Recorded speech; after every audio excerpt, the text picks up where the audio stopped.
Hello everyone, this is Arsh Pareek. Welcome to Runway classes. तो हमने कल कुछ पॉइंट लिखे थे और कुछ क्वेश्चंस किए थे। तो आज जो है नेक्स्ट पॉइंट लिखना। देखो, जैसे कि मान लो कि कोई ट्राइंगल है इस तरह से, ऐसे एक ट्राइंगल है ए बी सी। तो यहाँ पे ए बी सी में एक ट्राइंगल है और ए बी का मध्य बिंदु मान लो कि पी है और ए सी का मध्य बिंदु कोई क्यू है। तो इन दोनों को मिलाने वाला कोई रेखाखंड पी क्यू है। तो ये जो पी क्यू होगा वो किसके समांतर होगा? बीसी के समांतर होगा। फर्स्ट चीज, पी क्यू समांतर होगा बीसी के, और जो पी क्यू का मान होगा वो किसके आधे के बराबर होगा? बीसी के मान के आधे के बराबर होगा। तो पी क्यू बराबर होगा 1/2 रेखाखंड बीसी। तो बीसी की जो वैल्यू होगी उसके आधे के बराबर होगा पी क्यू का मान। तो लिखना, देखो ऐसे लिखो स्टार लगा के, किसी त्रिभुज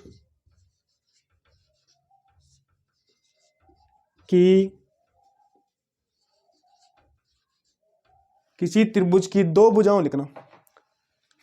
किसी त्रिभुज की दो भुजाओं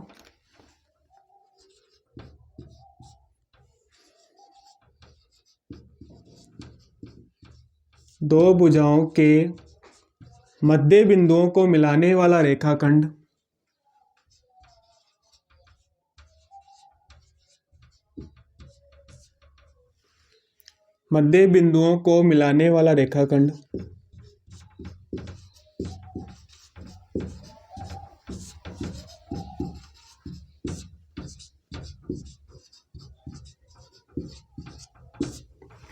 किसी त्रिभुज की किन्हीं दो भुजाओं के मध्य बिंदुओं को मिलाने वाला रेखाखंड उस त्रिभुज की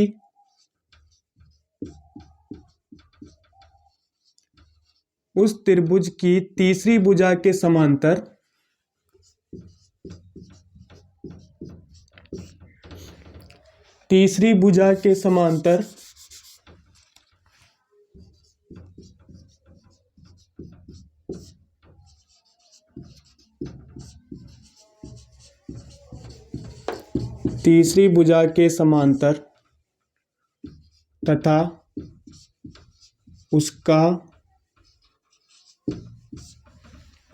आधा होता है। आधा होने से मतलब है कि उसका जो मान होगा ना वो तीसरी भुजा के मान के आधे के बराबर होगा, तो उसका आधा होता है।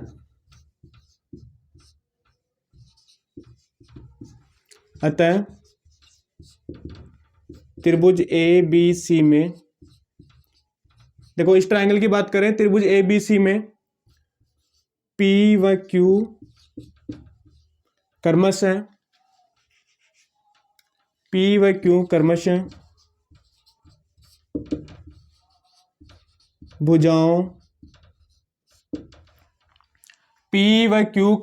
भुजाओं ए बी व ए सी के मध्य बिंदु है। ए बी व ए सी के मध्य बिंदु है।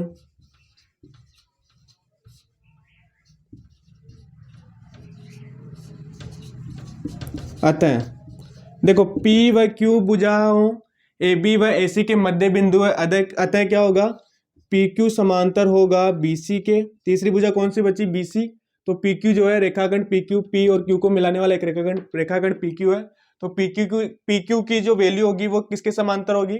पी क्यू जो रेखाखंड होगा वो समांतर होगा बीसी के, तथा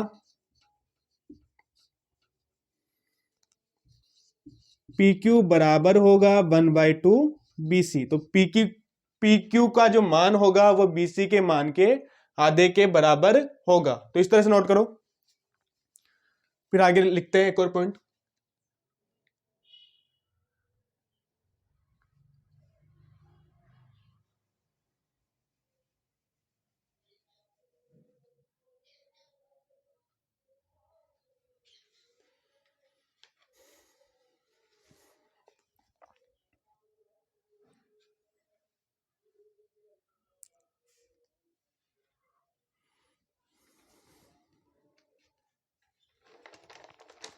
चलो यहां पे आगे देखो।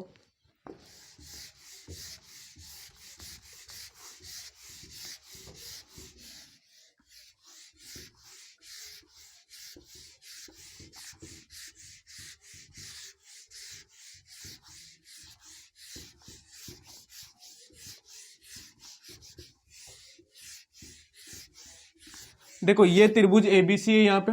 अब इसी तरह त्रिभुज एबीसी की बात करेंगे हम लोग। तो एक बार बना लो डायग्राम। ट्रायंगल बनाना है एक त्रिभुज एबीसी।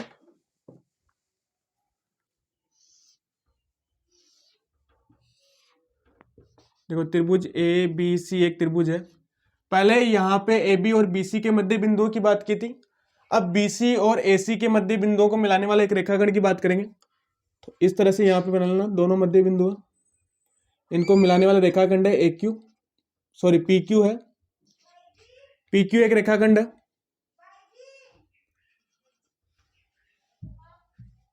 क्यू जो है पी क्यू एक रेखाखंड है जहां पर BC का मध्य बिंदु P है और AC का एक मध्य बिंदु Q है, और इस दोनों को मिलाने वाला रेखाखंड PQ है। तो इस वाली कंडीशन में देखो, इस वाली कंडीशन बहुत सेम होगा। PQ किसके समांतर होगा? PQ समांतर होगा, देखो PQ समांतर कौन सी वाली भुजा बची? AB बच गई। तो PQ समांतर होगा AB के, और PQ बराबर होगा 1/2 AB। ठीक है, तो इस तरह से होगा PQ समांतर होगा AB के, PQ समांतर होगा AB के, AB रेखाखंड बच गया। तो PQ समांतर AB के, और PQ की जो वैल्यू होगी वो AB के आधे के बराबर होगी। और यहां पे देखो, यहां पे लिख लेना, यहां ट्रायंगल के नीचे लिख लेना, साइड में कहीं पे भी लिख लेना, यहां P व Q भुजाओं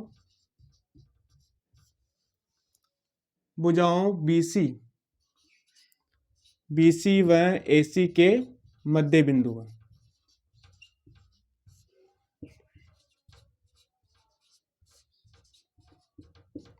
ऐसे भी लिख सकते हो या ऐसे भी लिख सकते हो, यहां पे एरो लगा के लिख लेना मध्य बिंदु, या फिर यहां पे भी लिख लेना मध्य बिंदु। मतलब समझ में आना चाहिए, कहने का मतलब वो है। तो इस तरह से नोट कर लेना। और ये जो इसका जो आएगा मान कि ये जो कंडीशंस है उसके कंडीशन के अकॉर्डिंग ये सारी चीजें टर्म्स आएगी, तो ये लिख लेना। चलो एक और डायग्राम, ये डायग्राम बनाना वापस त्रिभुज एबीसी का।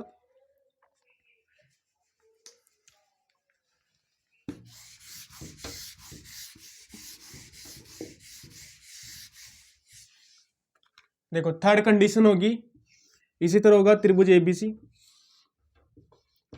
ये ए बी सी एक ट्रायंगल है एबीसी। पहले यहाँ पे दो मध्य बिंदुओं की बात कर ली, यहाँ पे एक रेखाखंड की बात कर ली, फिर इस और इस रेखा की बात कर ली, इसके मध्य बिंदु को मिलाने वाला रेखाखंड ये हो गया। अब यहाँ पे बात करेंगे एक ए बी और बी सी को मिलाने वाला, मध्य बिंदु को मिलाने वाला एक रेखाखंड है पी और क्यू। तो थर्ड कंडीशन होगी यहाँ पे,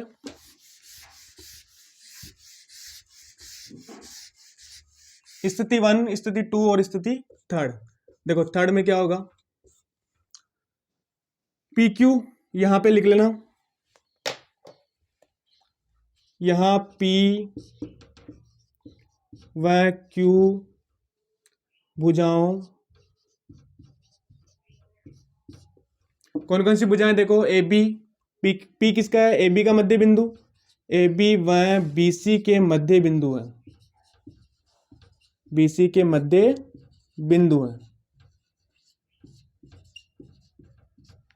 तो ये हो गया। तो इस कंडीशन में देखो PQ समांतर होगा, PQ समांतर होगा AC के, और PQ की जो वैल्यू होगी ना वो AC के क्या होगी? 1/2 के बराबर होगी, यानी कि आधे के बराबर होगी। तो ये कंडीशन लिख लेना और ये डायग्राम बना लेना, और इसके नीचे जो ये पॉइंट लिखे हुए हैं, जो ये थ्योरी लिखी हुई है वो नोट कर लेना। चलो अब कुछ क्वेश्चंस करेंगे, एक क्वेश्चन करेंगे फिर उसके बाद में कुछ पॉइंट और लिखेंगे।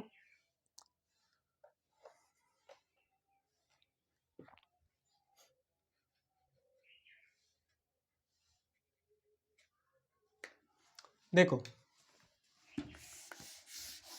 सेम यही डायग्राम बना लेना,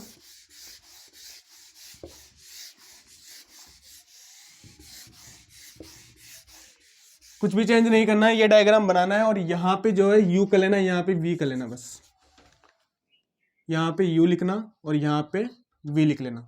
U और V दो पॉइंट है। तो क्वेश्चन लिखना,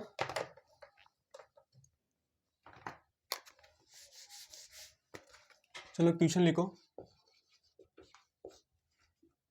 त्रिभुज ए बी सी में यू एवं वी क्रमशः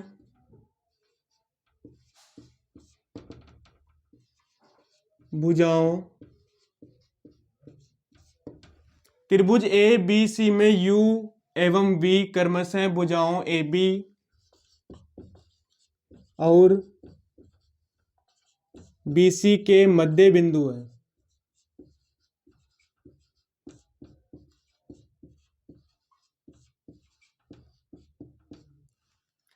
भुजाओं ए बी और बी सी के मध्य बिंदु हैं। और यहां पे देखो, जहां ऐसे लिखना, जहां AC बराबर 10 सेंटीमीटर हो तो UV का मान ज्ञात करो।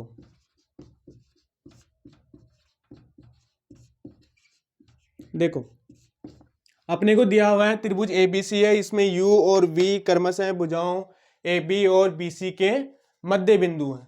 और फिर आगे दिया हुआ है AC की वैल्यू दी हुई है, गिवन है कि 10 सेंटीमीटर है, तो UV की वैल्यू फाइंड आउट करनी है। तो देखो, अपने फॉर्मूला पढ़ा था, जब मध्य बिंदु हो तो इस कंडीशन में क्या होगा, UV समांतर होगा, किसके समांतर होगा, AC के समांतर होगा, फर्स्ट कंडीशन। सेकंड कंडीशन में होगा कि UV की जो वैल्यू होगी बराबर होगी 1/2 AC, और AC की वैल्यू अपने को दी हुई है, कितनी गिवन है, 10 सेंटीमीटर। तो 10 सेंटीमीटर AC का मान दिया हुआ है, तो एक 1/2 गुणा 10 सेंटीमीटर यहाँ रख देंगे, बराबर आ जाएगा 5 सेंटीमीटर। तो UV की वैल्यू कितनी आई, 5 सेंटीमीटर। तो इस तरह से करना है, कुछ भी नहीं है, बस ये फॉर्मूला लिखना है और फॉर्मूले में AC का वैल्यू पुट करनी है, और फिर कट पिट के जो आंसर आएगा वो आ जाएगा 5 सेंटीमीटर। चलो आगे पॉइंट लिखो, एक पहले नोट कर लो, फिर पॉइंट लिखवाते हैं एक।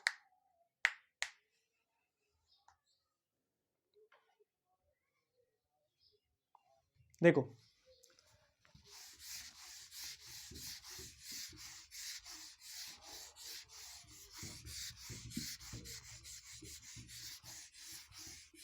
ये मैंने लिखवा दिया है। देखो, एरिया वाला जो है मैंने बता दिया था अनुपात, अभी बताता हूँ, डायग्राम आपको समझ में आ जाएगा, जिसने क्लास ली उसको समझ में आ जाएगा कि एरिया वाला जो है मैंने अनुपात पहले बता दिया, लेकिन इसमें मैं परिमाप का भी ऐड करूंगा, तो दोनों को साथ लिखवा रहा हूँ। देखो, ये एक त्रिभुज था अपने पास, इसके मध्य बिंदु है P, ABC एक त्रिभुज है, ABC एक ट्राइंगल है, उसका AB का मध्य बिंदु है P, AC का मध्य बिंदु है Q और BC का मध्य बिंदु है R। तो इन तीनों को मिलाने पर, इन तीनों मध्य बिंदुओं को मिलाने पर एक त्रिभुज बनेगा अपने पास PQR। तो त्रिभुज PQR का क्षेत्रफल और ABC के क्षेत्रफल का अनुपात मैंने लिखवाया था 1:4 के 1:4 के बराबर होता है। तो यहां पे लिखना,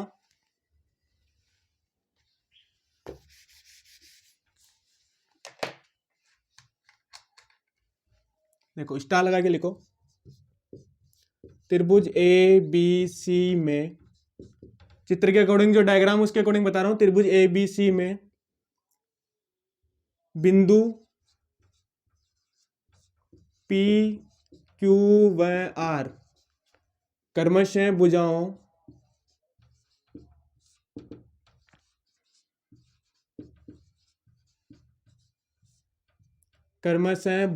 देखो, बिंदु PQR क्रमशः भुजाओं AB, BC और AC।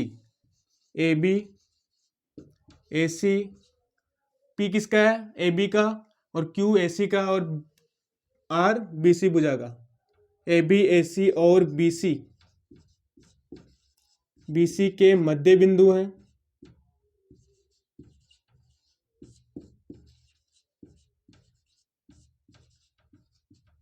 मध्य बिंदु हैं। अतः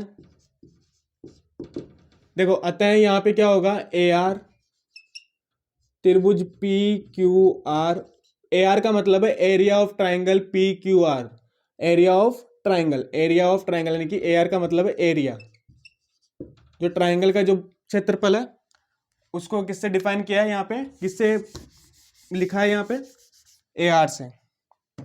तो ए आर से लिखा गया है, तो ए आर पी त्रिभुज पी क्यू आर का अनुपात, सॉरी, ए आर त्रिभुज पी क्यू आर अनुपात ए आर त्रिभुज ए बी सी बराबर होगा, ये लिख लो, बराबर होगा 1:4 के। तो ये हो गया एरिया ऑफ ट्राइंगल त्रिभुज पी क्यू आर अनुपात area of triangle A B C बराबर होगा 1:4। तो त्रिभुज पी क्यू आर का क्षेत्रफल तथा त्रिभुज ए बी सी के क्षेत्रफल का अनुपात 1:4 के बराबर होगा, यानी कि area of triangle P Q R by area of triangle A B C बराबर होगा 1/4। ऐसे हो गया। अनुपात को ऐसे लिख सकते हैं, पता है सबको। तो यहां पे देखो, area of triangle P Q R बराबर होगा 1/4 area of triangle A B C के। हो गया ऐसे, area of triangle P Q R बराबर होगा area of triangle A B C के।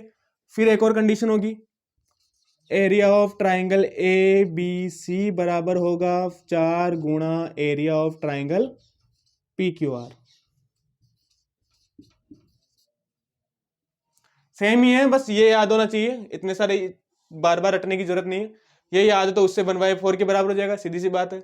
ये इधर जाएगा तो गुणा में 1/4 की गुणा में हो जाएगा, और 4 इधर आएगा तो ये 4 गुणा हो जाएगा पी क्यू आर के। बस इतना सा है। चलो, अब इसी में एक और चीज होती है कि अनुपात का भी लिखते हैं, परिमाप, सॉरी, यहां पे क्षेत्रफल का अनुपात हो गया और परिमाप का अनुपात भी लिखते हैं। देखो परिमाप का कैसे लिखते हैं, त्रिभुज पी क्यू आर का परिमाप, परिमाप यानी parameter, parameter of triangle P Q are, परिमाप त्रिभुज पी क्यू आर का परिमाप अनुपात, एक मिनट, ये मिटाना मत आप, बस मैं मिटा रहा हूं, जगह नहीं उस वजह से। त्रिभुज पी क्यू आर का परिमाप, देखो यहां लिख रहा हूं परिमाप नीचे,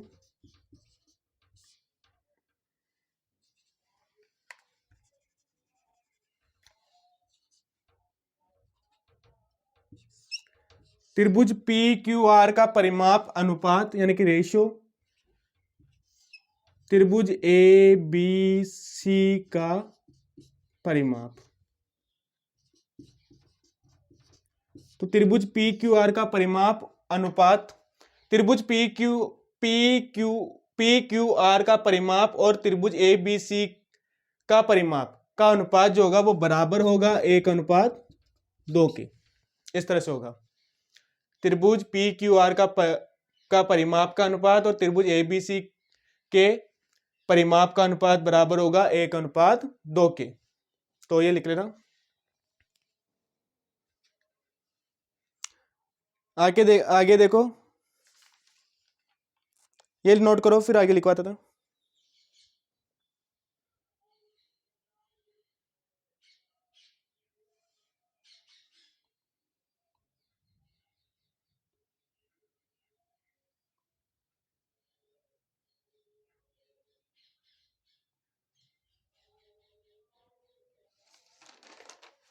देखो एक लास्ट पॉइंट लिखना,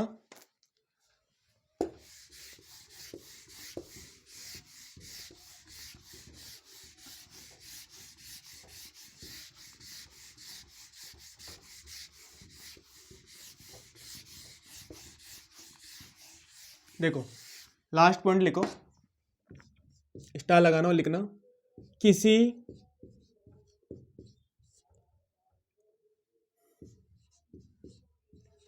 त्रिभुज में किसी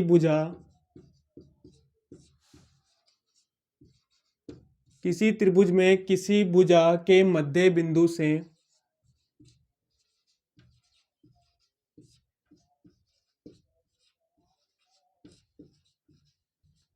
किसी त्रिभुज में किसी भुजा के मध्य बिंदु से उस त्रिभुज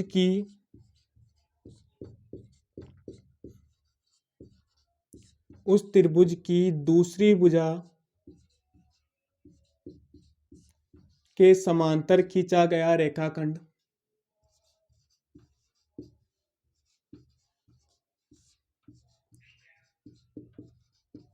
समांतर खींचा गया रेखाखंड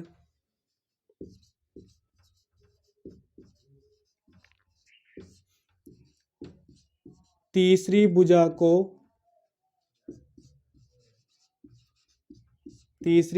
को समद्विभाजित करता है।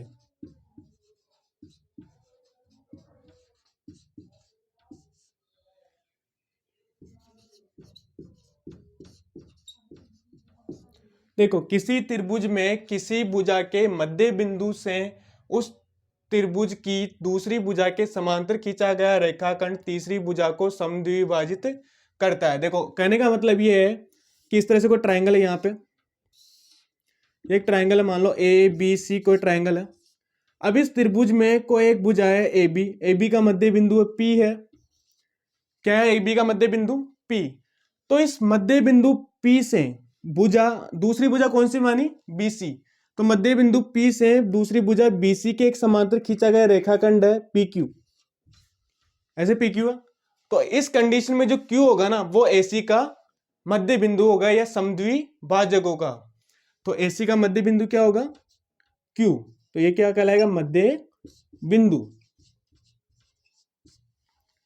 एक त्रिभुज है ए बी सी, उस त्रिभुज में ए बी भुजा के मध्य बिंदु पी से कोई दूसरी भुजा बीसी के एक समांतर रेखाखंड पी क्यू खींचा गया है। तो क्यू जो है वो किसको टच कर रहा है, कौन सी भुजा पर है, एसी भुजा पर है। तो एसी भुजा पर जहां पर ये पी क्यू रेखाखंड एसी भुजा को काटेगा या मिलेगा, वो जो बिंदु होगा वो उस भुजा एसी को समद्विभाजित करेगा। यानी कि क्यू जो बिंदु होगा वो एसी भुजा का मध्य बिंदु होगा। तो ये नोट करो।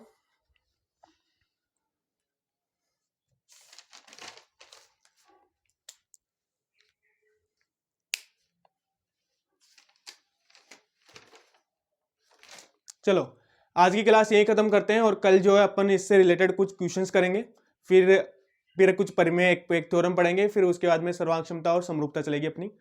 तो चलो ठीक है, फिर नेक्स्ट क्लास में मिलते हैं। तो तब तक के लिए गुड नाइट, बाय।